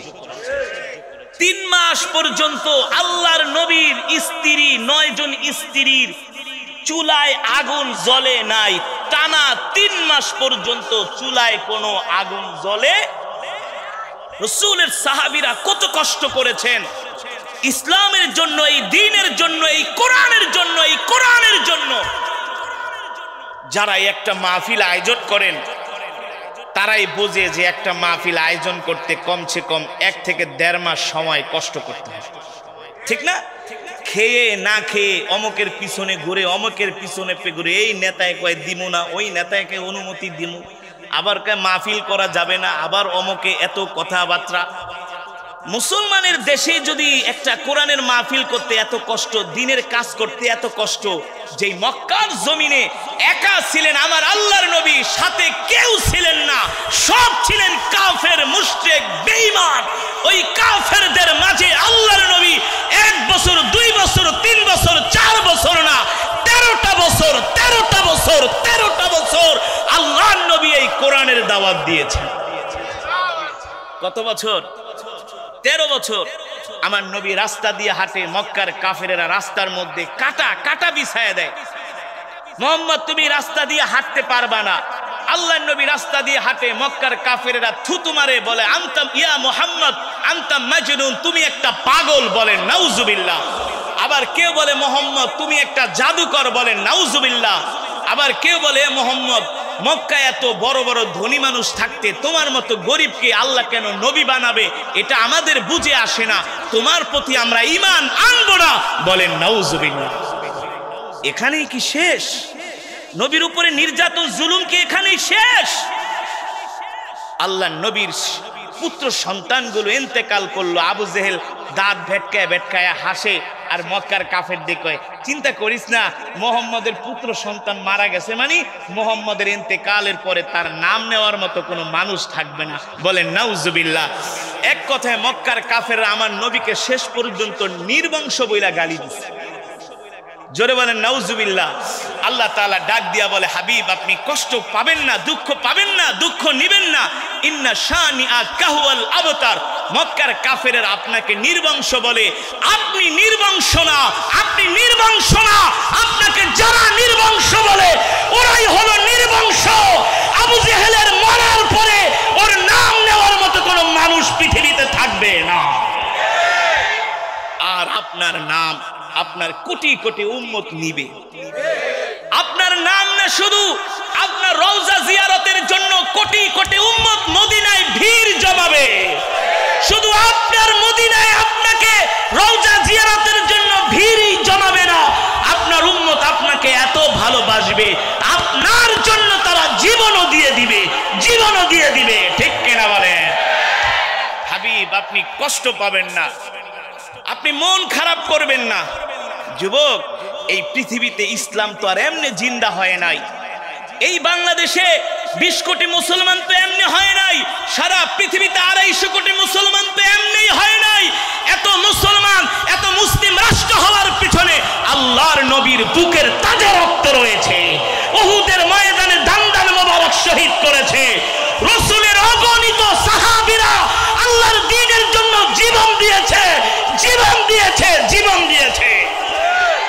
এই দ্বীনের জন্য কত আলেমকে ফাঁসির রশিতে ঝুলানো হয়েছে এই হক কথা বলার কারণে। আজকে তুমি মুসলমানের সন্তান, তোমাকে কোরআনের মজমায় পাওয়া যায় না, তোমাকে মসজিদে পাওয়া যায় না, তোমাকে ওয়াজ মাহফিলে পাওয়া যায় না। 3 দিনের জন্য দাওয়াত ও তাবলীগের জন্য তশকিল করলে তুমি রাজি হও না, রাজি হও না। তোমার কাছে দুনিয়া বড় হয়ে গেছে। তোমাকে পাওয়া যায় ব্যাডমিন্টন খেলার মাঠে, ক্রিকেট খেলার মাঠে, আইপিএল বিপিএল দেখার জন্য তুমি সারা রাত ঘুম সজাগ করে তুমি আইপিএল বিপিএল খেলা দেখো। তুমি মেসি রোনাল্ডো আর নেইমারের ফুটবল খেলা দেখার জন্য রাত 3টা পর্যন্ত জায়গা থাকো। হ্যাঁ, কয়দিন তাহাজ্জুদের নামাজ পড়ছো? কয়দিন তাহাজ্জুদের নামাজ পড়ছো রাত 3টা বাজে জেগে? তুমি আল্লাহর দ্বীনের জন্য কতটুকুন ঘাম ঝরাইছো, কতটুকুন রক্ত দিছো, কতটুকুন সময় ব্যয় করছো। তোমাকে পাওয়া যায় তুমি হাফ প্যান্ট পরে এলাকা দিয়া রাস্তা দিয়া ঘোরো। হ্যাঁ, হাফ প্যান্ট পরে ঘোরো, খুব ভাব দেখাও, খুব সম্পদের মালিক হয়ে গেছো না? তোমার বাবা খুব টাকার মালিক হয়ে গেছে, তুমি অনেক বড় নেতার ছেলে, হাফ প্যান্ট পরে তোমার বয়স 20-30 বছর, কিভাবে তুমি হাফ প্যান্ট পরে এলাকা দিয়া ঘোরো? কিভাবে ঘোরো? হ্যাঁ, তোমাকে মসজিদে পাওয়া যায় না, নামাজে। তোমার চুলের কাটিং দেখলে মনে হয় না তুমি মুসলমানের সন্তান, তোমার চুলের কাটিং দেখলে মনে হয় তুমি ইহুদি খ্রিস্টানদেরকে অনুসরণ করছো। আজকে যুবকরা চুলের মধ্যে এমন কালার করে, মানুষ নাকি ভাল্লুক দেখলেও চিনা যায় না। ঠিক কিনা বলেন? বাইক একটা কিনা এলাকার ভিতরে চ্যালেঞ্জার লাগায়া ভ ভ করে আওয়াজ করে আর ঘুরে, খুব ভাব দেখায়, খুব ভাব দেখায়। যুবক, কি ভাবছো? তোমাকে কি আল্লাহ শুধু গাঁজা খাওয়ার জন্য পাঠাইছে? ফেসবুকে চ্যাট করবা, হিন্দি সিনেমা বাংলা সিনেমা দেখবা, বাবার টাকা আছে বাইক কিনবা আর মজা মাস্তি করবা, বান্ধবী লয়ে ঘুরবা, এই কারণে আল্লাহ তোমাকে দুনিয়াতে পাঠিয়েছে? না না, এই কারণে দুনিয়াতে পাঠায় নাই। তোমার হিসাব ভুল, তোমার ধারণা ভুল। আল্লাহ তোমাকে পাঠিয়েছে আল্লাহর জমিনে আল্লাহর কোরআনের রাজ কায়েম করার জন্য। তোমাকে জান দিতে হবে, মাল দিতে হবে, রক্ত দিতে হবে, সময় দিতে হবে। ঠিক কিনা বলে?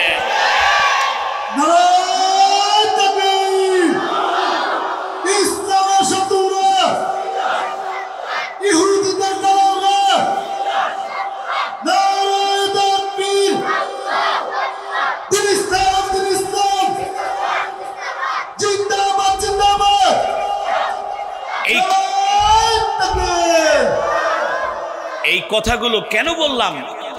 বর্তমানে বাংলাদেশে একটা জেনারেশন আছে, বর্তমানে একটা জেনারেশন যারা আছে, না আছে ওদের কোনো ধর্মের জ্ঞান, না আছে কোনো ওদের ভিতরে দিন, না আছে ইসলাম। ঘুম থেকে উঠে সকাল 10টায়, নাস্তা খায় দুপুর 2টায়। ঠিক কিনা বলেন? হাফ প্যান্ট একটা পইরা ড্রয়িং রুমে বৈশা বাংলা সিনেমা দেখে, বাম হাইদা সিগারেট খায়। বাপে যদি কে যে একটু বাজার করে লয় সোয়ারি গাড়িতে, তুমি বুড়া মানুষ কদিন পরে মরে যাবে, তুমি বাজারে যাও। হ্যাঁ, নেশার টাকার জন্য মায়ের স্বর্ণের চেন চুরি করে, কানের দুল চুরি করে, বাপের গলার ভিতরে আইসা ছুরি ধরে, জন্ম দিছো কে, টাকা দাও, বাইক কিনার টাকা দাও। ঠিক কিনা বলেন? 10টা বাজে উঠে কলেজে যায়, প্যান একটা পরে একেবারে পাছার অর্ধেক বাইর করে, আর প্যান্ট ঝুলাইতে ঝুলাইতে গেঞ্জি একটা পরে সিরা বিরা। ঠিক কিনা বলেন? কি যে ভাব! আহ, শুধু সরিষার ফুল দেখে চোখে। ভাইরে, এই কথা কেন বলছি? তোমাকে আমাকে রব কেন সৃষ্টি করেছেন? একটা উদ্দেশ্য আছে, আছে না ভাই? একটা কারণ আছে না? আছে, আছে। যতই লাফালাফি করো, আসল ঘটির নাটাই কিন্তু রবের হাতে। কার হাতে? আল্লাহ তাআলার হাতে। তোমাকে আমাকে 60 বছরের জিন্দেগি দিয়া পাঠাইছি। তুমি যেমন ঘুড়ি উড়াও, এলাকার নাম কি? মাঠের থেকে একটা ঘুড়ি ছাইরা দিলা, ঘুড়ি উঠতে উঠতে মনে করো চলে গেছে একেবারে কেরানীগঞ্জ পারোয়া। সুতা ছাড়তেছো, চলে গেছে বিক্রমপুর। আরো সুতা ছাড়তেছো, চলে গেছে মাওয়া। আরো সুতা ছাড়তেছো, চলে গেছে পদ্মা পারোয়া ভাঙ্গা। এখন ঘুড়ি যদি কয়, এই মান্দাইরের যুবক, তোমার কাছে আমি আর আসবো না। সম্ভব? কেন সম্ভব না? কেন সম্ভব না? নাটাই তো মান্দাইরের ঈদগার যুবকের হাতে। তুমি ঘুড়ি যতই শক্তিশালী হও, যুবক টান দিলে তুমি ঘুড়ি গিয়ে তোমার বাপেও আসতে পারবে, ঠিক কিনা বলেন? যুবক তোমাদেরকে আর কিভাবে বোঝাবো? খুব দুঃখ হয়, খুব কষ্ট হয়। আমার দেশের যুবকগুলো নামাজ পড়ে না, তারা এমন চুলের কাটিং করে মসজিদে ডাকলেও মসজিদে আসে না। তাদেরকে পাওয়া যায় সালমান খান, শাহরুখ খানের সিনেমা দেখতে। তারা আইপিএল, বিপিএল, ক্রিকেট খেলার জন্য জীবন দিয়ে দেয়, তারা ফুটবল খেলা দেখার জন্য জীবন দিয়ে দেয়। অথচ যুবক জানে না আল্লাহ তাআলা এই 30-40 বছরের জিন্দেগি, 50-60 বছরের জিন্দেগি হেলায় খেলায় কাটানোর জন্য আল্লাহ তাআলা দেন নাই। এই 60-70 বছর, 40-50 বছরের জিন্দেগি আল্লাহ আমাদেরকে দিয়েছেন আল্লাহর হুকুম মানার জন্য, আল্লাহ তাআলার গোলামি করার জন্য, আল্লাহ তাআলার ইবাদত করার জন্য, ঠিক কিনা বলেন?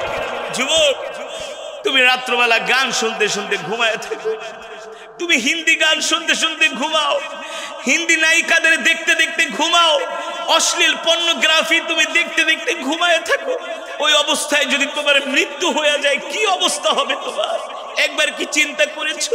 তুমি তো ঈমান হারা হয়ে মারা গেলা, তুমি তো হারাম জিনিস দেখা অবস্থায় মারা গেলা, কবরে তোমাকে কি শাস্তি দেয়া হবে একবার চিন্তা করেছো?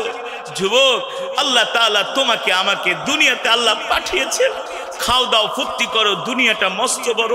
এই কারণে আল্লাহ দুনিয়াতে পাঠান নাই, এই কারণে আল্লাহ দুনিয়াতে পাঠান নাই। তোমাকে আমাকে আল্লাহ দুনিয়াতে পাঠিয়েছেন আল্লাহর ইবাদত করার জন্য।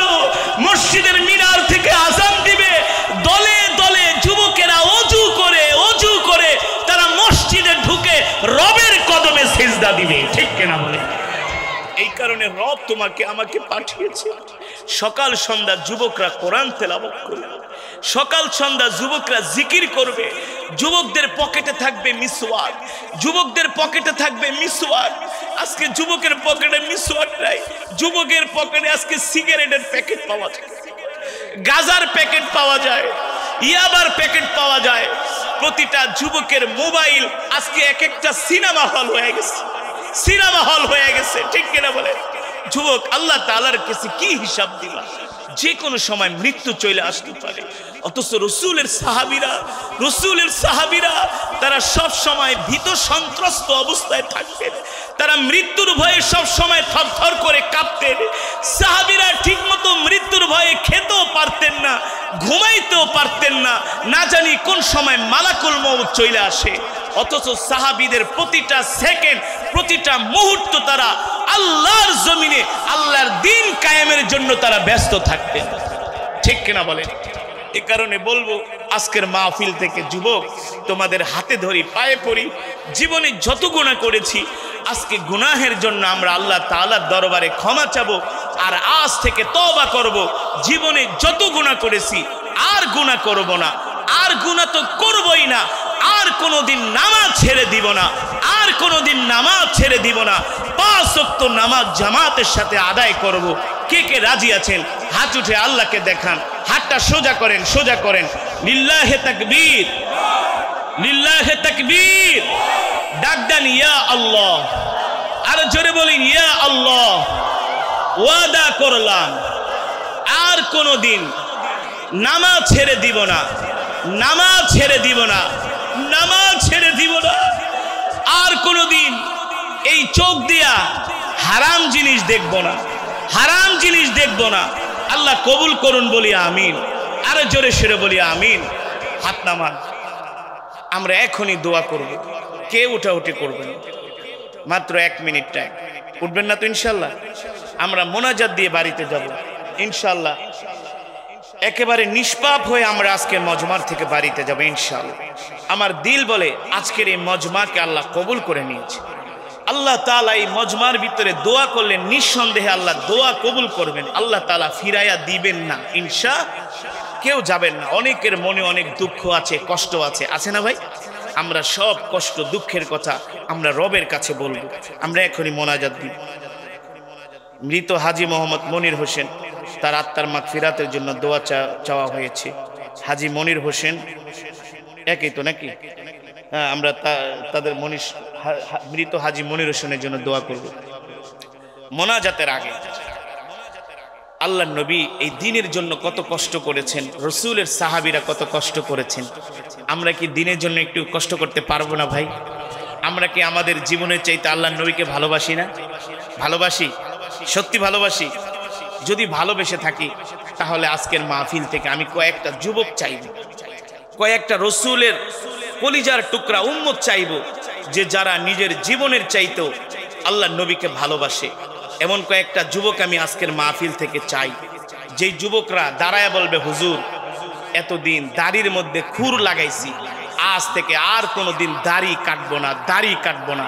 এমন কয়েকটা ক্লিন শেপ যুবক আমি চাই, যারা দাড়ি রাখার ওয়াদা করবে।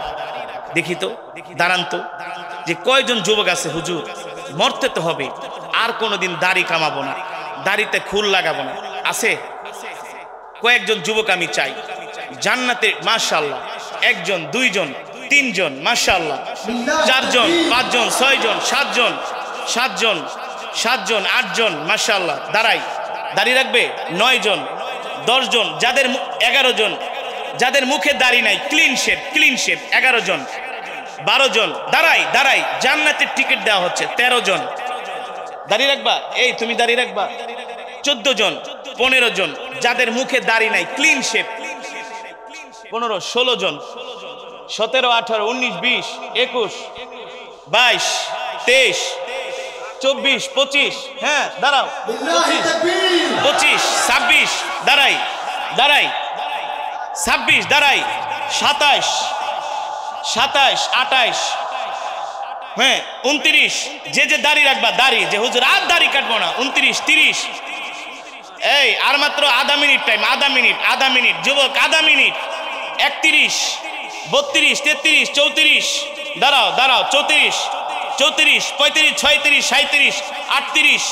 38, এই বসছে কেন? দাঁড়ায় যাও, যে দাড়ি রাখার নিয়ত করছো দাঁড়ায় যাও, বসবে না, যারা দাঁড়িয়ে আছো, 38, 39, 40, 41, আর নাই, 41, দেই, হাত উঠাও, তোমরা হাত উঠাও, যারা দাড়ি রাখবা তারা হাত উঠাও। মাশাআল্লাহ, আল্লাহ আমার ভাইদের কবুল করেন বলি আমিন। বাস বসো, তোমাদের এই চেহারাগুলো মদিনাওয়ালার কাছে চলে গেছে। যুগ জামানা পাল্টে দিতে চাইনে অনেকজন, একজনেই হতে পারে জাতির জাগরণ, ঠিক কিনা বলেন? আজকের মাহফিলে হাজার হাজার মানুষ থেকে এই যে কয়েকজন রসুলের আশেকরা দাড়ি রাখার নিয়ত করছে, এই উসিলে আজকের মাহফিলকে আল্লাহ তাআলা কবুল করে নিয়েছে। যারা দাড়ি রাখার নিয়ত করেছে, আল্লাহ তাআলা তাদের রিজিকে বরকত দান করুন, হায়াতে বরকত দান করুন। আর যারা এখনো দাড়ি রাখার নিয়ত করেন নাই, শোনেন, নিজেকে যত বড় মুসলমান দাবি করেন, আপনি দাড়ি কাটছেন, আপনি ফাসেক। আপনি হজ করতে যাবেন, বাইতুল্লাহ ধরলেও আপনার দাড়ি কাটার গুনাহ লেখা হতে থাকবে। দাড়ি কাটা কবিরা গুনাহ। যার মুখে দাড়ি থাকবে না, আল্লাহর নবী হাসরের ময়দানে তাকে সুপারিশ করবে না।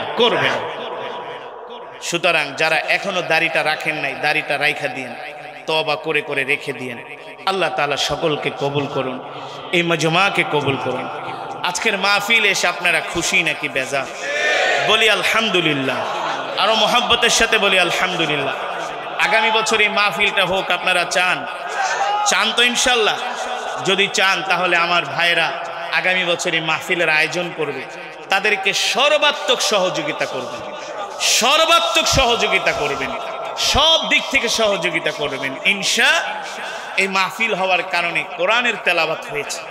অত্র এলাকার প্রতিটা গোরস্থানে কবরের মধ্যে কোরআনের তেলাওয়াত পৌঁছে যাবে, কবরবাসীদেরকে আল্লাহ তাআলা মাফ করে দিবে, ঠিক কিনা বলেন? যারা এত সুন্দর মাহফিলের আয়োজন করেছে, আমার যেই যুবক ভাইয়েরা, যেই ভাইয়েরা আয়োজন করেছেন, বারবার আমার কাছে গিয়েছেন, বারবার আমাকে ফোন করেছেন।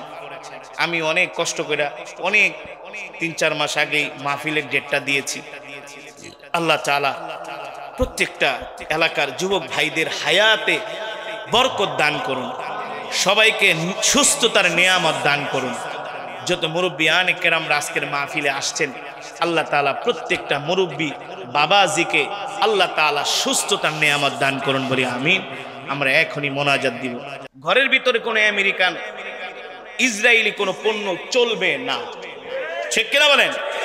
দরকার হয় আমরা আঠাইল্লা মাটি দিয়ে গোসল করব, তারপরে কোনো আমেরিকান ইসরায়েলি কোনো সাবান আমরা ব্যবহার করি না। লাক্স, লাইফ বয়, এগুলো ইউনিলিভারের যত মাল, ইউনিলিভার ওদের কোনো পণ্য আমরা কিনবো না।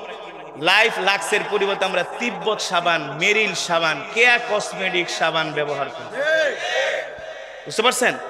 Surf Excel, Rin, Wheel powder এগুলো ব্যবহার করো না। এর পরিবর্তে আমাদের বাংলাদেশি পণ্য আছে, আমরা সেগুলো ব্যবহার করব ইনশাআল্লাহ। হতে পারে রব আমাদের এই উসিলায় মাফ করে দিতে পারে, ঠিক কিনা বলেন? রাজি আছে তো ইনশাআল্লাহ? শুধু আজকের মাহফিল একটা কোরআনের মাহফিল, এটা একটা জিহাদি আন্দোলন ইনশাআল্লাহ।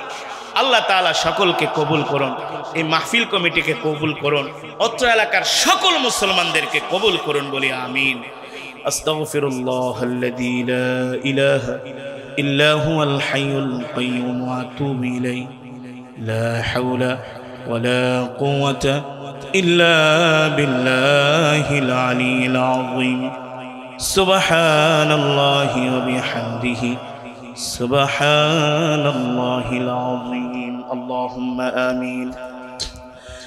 আলহামদুলিল্লাহি রাব্বিল আলামিন والصلاة والسلام على سيد الأنبياء والمرسلين وعلى آله وصحبه أجمعين.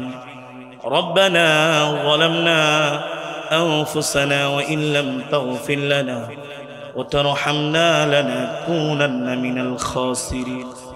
ربنا آتنا في الدنيا حسنة وفي الآخرة حسنة وقنا عذاب النار. রব্বুল আলামিন মেহেরবানি করে আজকের মাহফিলকে কবুল করুন। আজকের মাহফিলের সওয়াব কোটি কোটি গুণ বাড়িয়ে সর্বপ্রথম প্যারা নবীজির সোনার মদিনায় পৌঁছে দেন। প্যারা নবীজির পরিবার পরিজন আহলে বায়তদের আরওয়াহ পাকের হাদিয়া পৌঁছে দেন। বদরের সাহাবী, উহুদের সাহাবী, খন্দকের সাহাবী, আল্লাহ যাদের বুকের তাজা রক্তের বিনিময়ে ইসলাম পেয়েছি, আল্লাহ সমস্ত সাহাবা আজমাইনদের আরওয়াহ পাকের হাদিয়া পৌঁছে দেন। আয় রব, জান্নাতুল মুআল্লা, জান্নাতুল বাকিতে যারা শুয়ে আছেন সকলের আরওয়াহ পাকের হাদিয়া পৌঁছে দেন। বাবা আদম থেকে শুরু করে আজ পর্যন্ত যত মুমিন মুমিনাত, মুসলিম মুসলিমাত যারা অন্ধকার কবরে সারা পৃথিবীতে মাটির নিচে শুয়ে আছেন সকলের কবরে আজ সওয়াব পৌঁছে। মেহেরবানি করে আল্লাহ আমাদের জনম দুঃখিনী আব্বা জান আম্মা জানের কবরে আযাব মাফ করে দেন। আব্বা আম্মার কবরকে জান্নাতের বাগান বানায় দেন। দাদা দাদি, নানা নানি, আত্মীয় স্বজন, পাড়া প্রতিবেশীকে মাফ করে দেন। আল্লাহ অত্র এলাকার গোরস্থানে যত কবরবাসী মুর্দিগান শুয়ে আছে, আল্লাহ সকল কবরবাসীর কবরে আযাব মাফ করে দেন।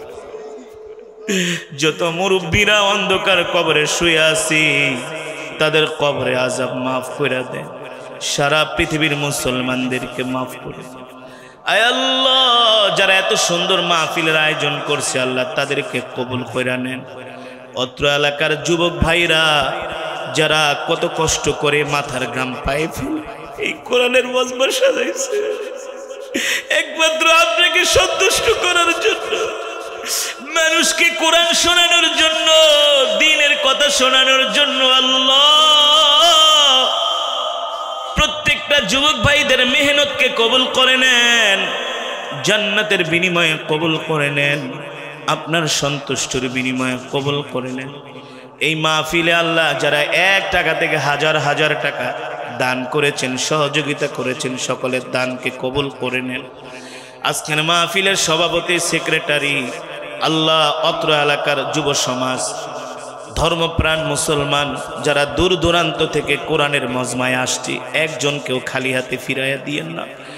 আল্লাহ আপনি আমাদের প্রত্যেকের জীবনের গুনাহগুলো মাফ করে দেন। আমার যুবক ভাইদেরকে ইসলামের জন্য, দ্বীনের জন্য কবুল করে নেন। আমার যে যুবক ভাইরা আল্লাহ দাঁড়িয়ে রাখার নিয়ত করছে, আল্লাহ তাদেরকে কবুল করে নেন।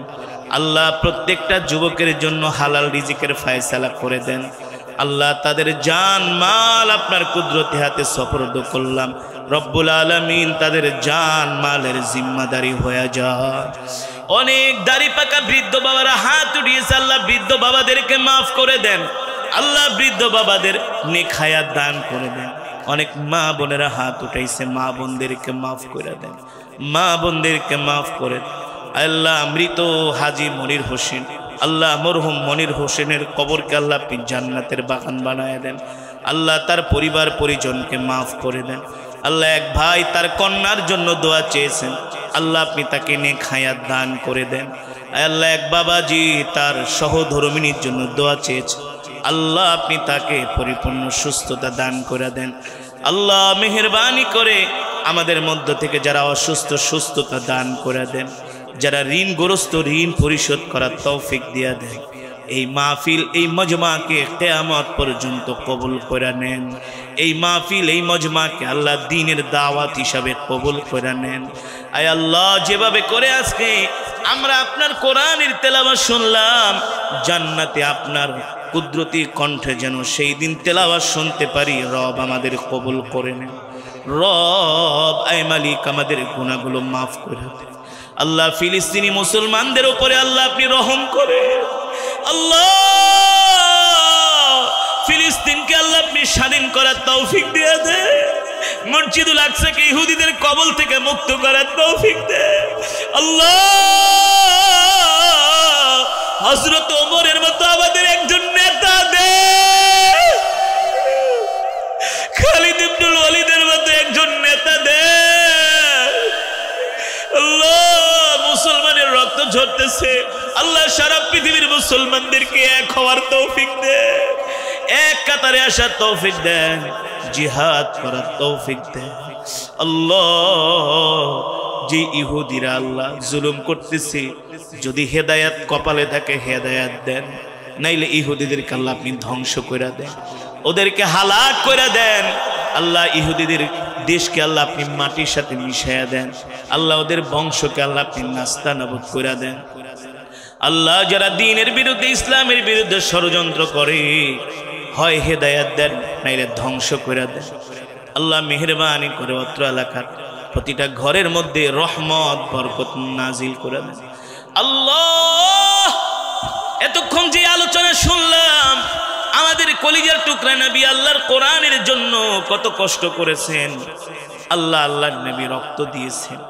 আল্লাহ আমরাও যেন আপনার জমিনের দিন কায়েমের জন্য আমরা আমাদের জান মাল সময় রক্ত দিতে পারি। আল্লাহ আপনি আমাদের সেই ঈমান দিয়া দেন, সেই হিম্মত দিয়া দেন।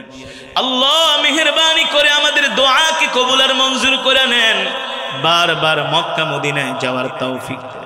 আয় রব মৃত্যু তো দিবেন, এই মৃত্যুটা আপনি আমাদেরকে আল্লাহ জিহাদের ময়দানে দিয়ে, বাইতুল্লাহ শরীফে মৃত্যু দিন, মদিনাতুল মুনাওয়ারায় মৃত্যু দিয়ে, কোরআন তেলাওয়াত অবস্থায় মৃত্যু দিয়ে, সিজদা অবস্থায় মৃত্যু দিয়ে, নাফরমান বেঈমান বানায়া কবরে ডাক দিয়েন না, জান্নাতি বানায়া কবরে ডাক দিয়ে।